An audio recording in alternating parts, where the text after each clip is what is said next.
Contrairement à la France où la retraite est intégralement gérée par l'État, les Américains doivent placer chaque mois de l'argent sur un compte dédié afin de s'assurer une retraite correcte. Non, mais alors vraiment, non. Alors, je m'appelle Olivier, je suis français, j'habite aux États-Unis depuis 7 ans. Je travaille en équivalent CDI depuis 4 ans et je vais aujourd'hui vous montrer, fiche de paye à l'appui, qu'il y a bien un système de retraite par répartition avec cotisation obligatoire aux États-Unis et vous allez voir qu'il est bien plus généreux que ce que vous pensez. Howdy folks! Aux USA, la retraite est gérée par la Social Security Administration. Oui, ça veut bien dire sécurité sociale, malgré tout ce qu'on peut entendre sur Internet. Croyez-moi qu'à chaque fois que je reviens en France, c'est une des questions qu'on me pose, c'est « Comment tu fais sans la sécu ?» Mon pauvre. Bon, regarde bien la vidéo, tu risques d'apprendre des choses. Cette sécu américaine est gérée par le gouvernement fédéral. Elle s'applique donc à tout le monde et dans tous les États. Son budget annuel est estimé à 1200 milliards de dollars en 2022 et est bien financé par une contribution obligatoire prélevée sur chaque salaire, comme en France. La Sécu aux US, c'est le poste de dépense le plus important du gouvernement fédéral. Petite parenthèse là-dessus, on entend souvent dire que les États-Unis dépensent le plus dans l'armée, que c'est le pôle de dépenses le plus important. En fait, c'est pas tout à fait vrai. L'armée américaine l'année dernière, c'est 715 milliards, donc c'est beaucoup, mais c'est moins que la sécurité sociale. En fait, cette petite confusion vient du fait que le budget de la Sécu est dit mandatory, c'est-à-dire que ce sont des cotisations, c'est de la redistribution, l'argent est déjà là, il s'agit de le distribuer. Alors que le budget de l'armée, c'est dit discretionary, c'est-à-dire qu'ils collectent par exemple, je sais pas moi, des taxes d'importation, il y a de l'argent en trop, où est-ce qu'on le dépense? En partie dans l'armée. La Sécu aux États-Unis, c'est le top des dépenses, tout budget confondu, et le militaire, c'est le top des dépenses de budget qui ne sont pas associées à de la redistribution. Voilà pourquoi vous pouvez entendre les deux. Et c'est même plus compliqué que ça, parce que les budgets de la Sécu et de l'armée se chevauchent. Et oui, l'armée s'occupe des soins et de la retraite des vétérans, donc les deux sont un peu liés entre civils et militaires. D'ailleurs, le système de retraite par répartition civil américain est basé sur celui de les militaires. Et... Attends, ne nous parle pas de l'histoire de la Sécu aux États-Unis, parce que c'est pas super intéressant. Je pense que les gens, là, c'est une majorité de Français qui nous regardent, vous avez qu'une question à la bouche, vous, de toute façon, les Français, c'est l'âge de départ. Alors, est-ce que tu peux nous dire quand est-ce qu'on part à la retraite aux États-Unis? Parce que moi, je me balade peut-être avec mes fiches de paye, mais j'ai pas les chiffres sous les yeux non plus.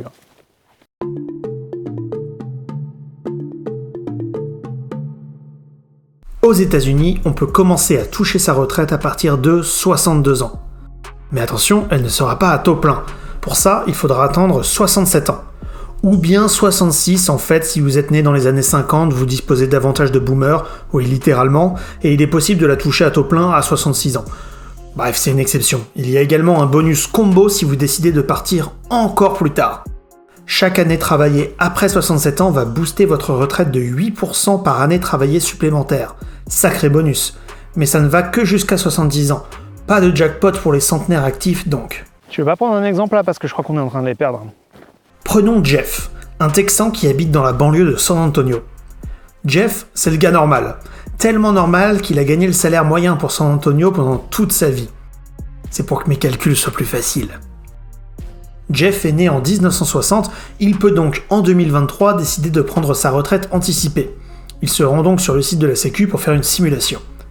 Comme je vous l'ai dit, il gagne le salaire moyen pour San Antonio, soit 26 934 par an brut. Ne vous inquiétez pas, le site va automatiquement nous réajuster son salaire avec l'inflation. C'est pas comme s'il avait gagné autant dans les années 80 par exemple. Bref, Jeff, c'est le mec normal. La Sécu lui propose de partir en retraite anticipée dès maintenant, à 63 ans, avec 808 $ par mois de pension. Mais s'il travaille jusqu'à ses 67 ans, âge de départ à taux plein, eh bien il touchera 1159 $ par mois. Si Jeff est vraiment déter, il peut également travailler jusqu'à ses 70 ans et touchera alors 1483 $ par mois.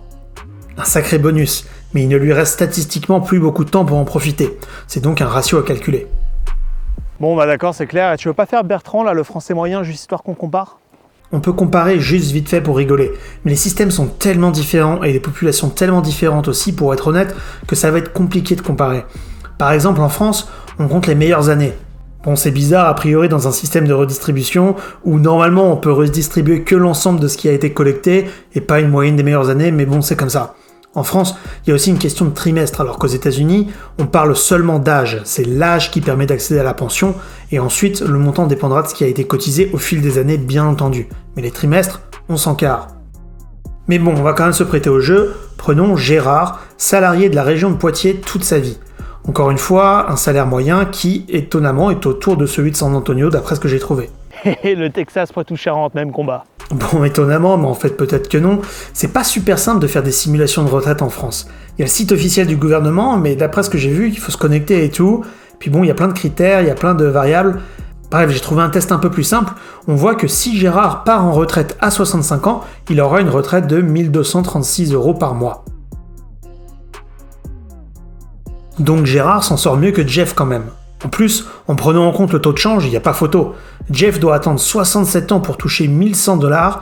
Gérard, à cet âge-là, il est déjà aux Maldives avec 1200 balles par mois. Mais bon, vous êtes pas débile, on voit bien qu'il y a anguille sous roche dans cette comparaison. Ah ouais, il y a anguille sous roche là, non? Ouais, je suis sûr qu'il y en a qui l'ont vu.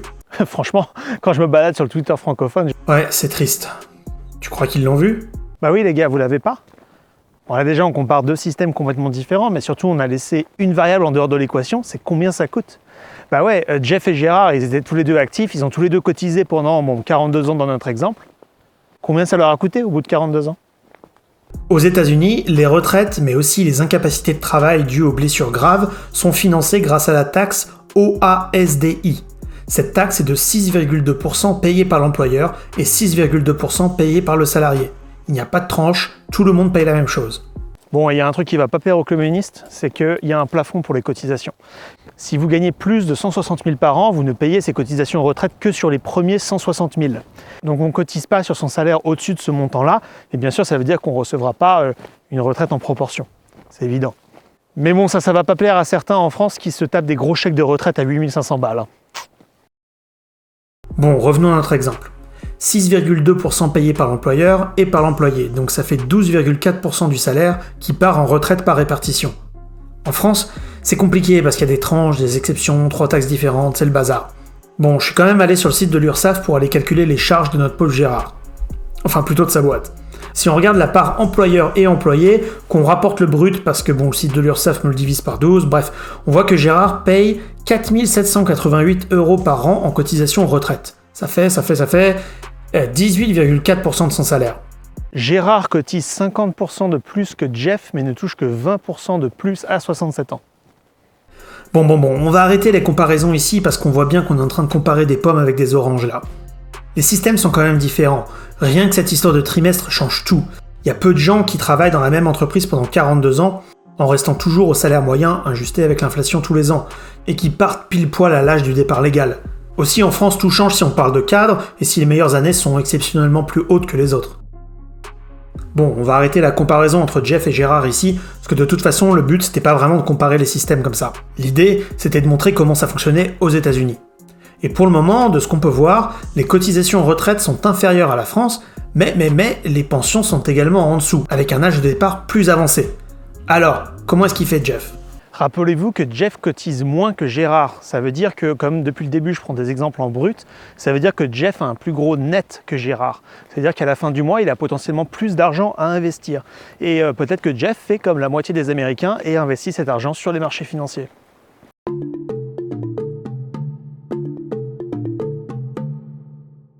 Bon, en fait, quand on parle de retraite par capitalisation, en fait, on parle d'investir son argent, de lui faire des petits. En fait, c'est pas forcément des marchés financiers. Par exemple, Jeff pourrait très bien placer son argent sur un livret sans risque et collecter des intérêts sur 42 ans.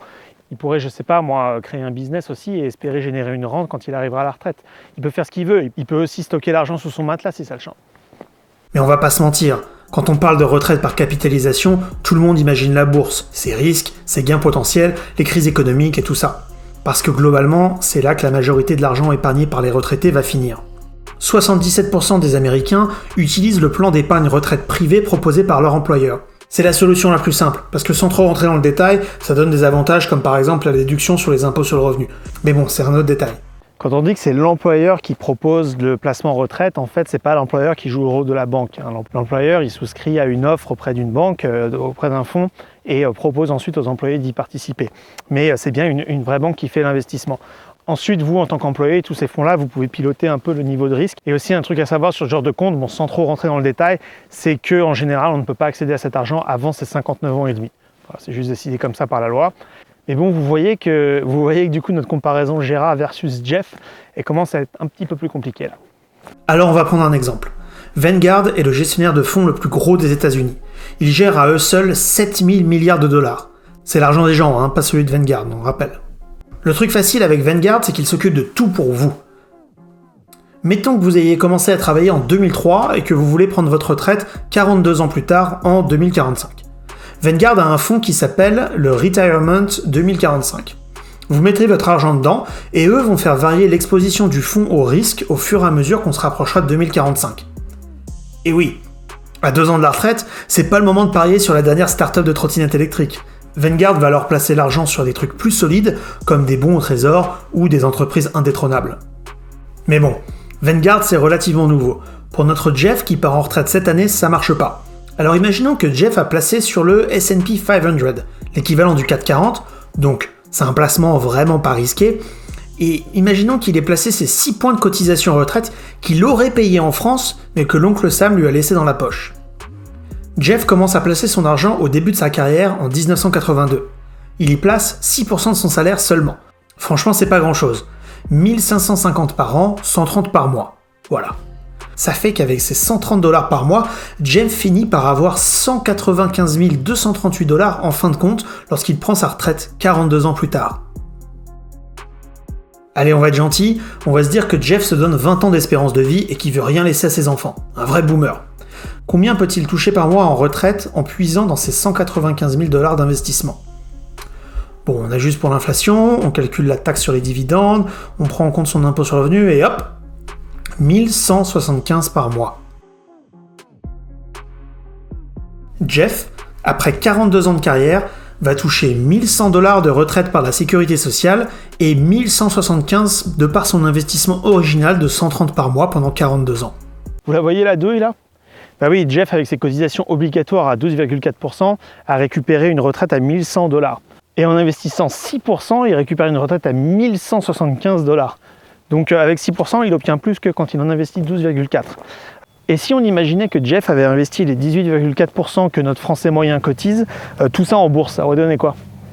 Alors je prends mes calculettes, ça aurait donné 4784 d'investissements en retraite par an. On reprend ma formule d'inflation et de S&P sur les 42 dernières années, ça aurait donné, toujours pour un retraite 20 ans en estimant l'inflation à sa moyenne sur les 42 dernières années, 4200 par mois. Ah ouais, avec son combo retraite par répartition obligatoire plus investissement en bourse, Jeff repartait avec 2300 par mois. Là, en passant en mode full bourse, il a 4200 à la carotte. D'ailleurs, j'en connais un qui aime bien les carottes. Oui, mais c'est facile de rembobiner le film à l'envers et de voir que ça aurait fait plus. Mais ce dont les gens ont peur avec ces histoires de CAC 40, c'est des gros chocs boursiers à la veille de leur retraite ou bien une croissance moins folle que prévu. Par exemple, si on prend en compte un scénario qui craint, du genre, le gars commence à investir en 1962, se mange l'inflation des années 70-80 et prend sa retraite juste après l'explosion de la bulle internet. Et bien là, notre retraité repartirait avec 1650 de pouvoir d'achat tous les mois. Ça fait moins rêver que notre 4000 de tout à l'heure. Et puis bon, en prenant ces nouvelles dates, le mec il est juste né à la mauvaise année, parce que c'est pas sa faute, les chocs pétroliers, la guerre du Golfe et la surévaluation des entreprises tech dans les années 2000. Lui, il a juste placé son argent tous les mois sur un placement à faible risque, type S&P 500. Du coup, ça veut dire que chaque année, on lance un peu les dés et regardez comment le vent tourne. Surtout si on veut s'amuser à changer son investissement en cours de route. Il y a un côté casino qui rebute pas mal de personnes. Aussi, le système actuel par répartition a l'avantage de fournir une retraite même à ceux qui ont peu cotisé. Par exemple, un parent isolé bossant à mi-temps la majorité de sa vie, ou des personnes handicapées, ou ceux qui bossent au black sans jamais avoir fait de cotisation. Bon, faut apprécier le truc dans son ensemble quand même. Bon, vous voyez qu'avec ce mix de retraite par répartition et de retraite par capitalisation, on peut imaginer, moi je sais pas, vivre de ses dividendes de capital à partir de 60 ans, donc prendre sa retraite à 60 ans, ensuite attendre en vivant de ses dividendes jusqu'à ses 67 ans, et à ses 67 ans récupérer un complément avec le chèque de la Sécu. En fait, tout est possible, à partir du moment où on investit son argent et qu'on a de l'argent qui tombe tous les mois, finalement l'âge de la retraite n'a pas d'importance, on peut partir quand on veut.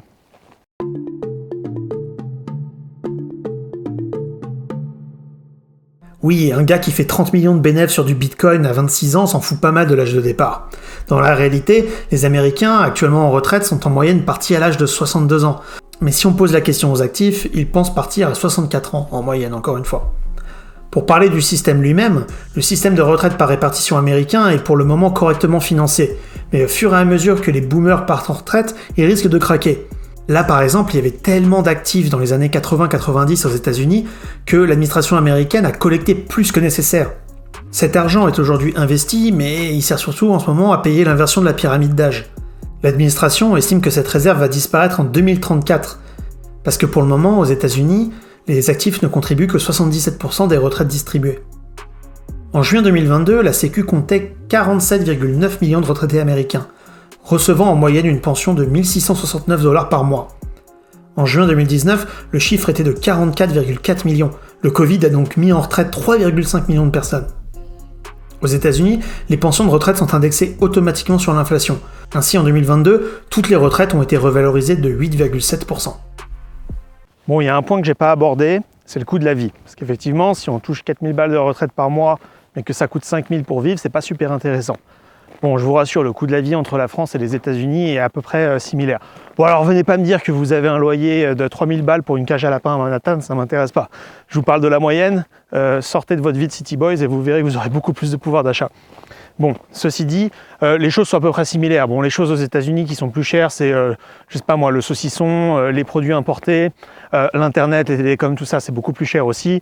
Par contre, il y a des trucs beaucoup moins chers, donc l'essence, bien entendu, l'énergie en général, et aussi, en fait, tous les produits en général, parce que la TVA en moyenne, ça dépend des États, mais elle est à 6,35%, donc c'est beaucoup moins que la TVA à 20% en France. Et je sais, les gars, la première question que je vais avoir dans les commentaires, c'est oui, mais les frais de santé qu'il va y avoir quand tu es plus âgé, tu vas plus souvent à l'hôpital, tu vois plus souvent un docteur et tout.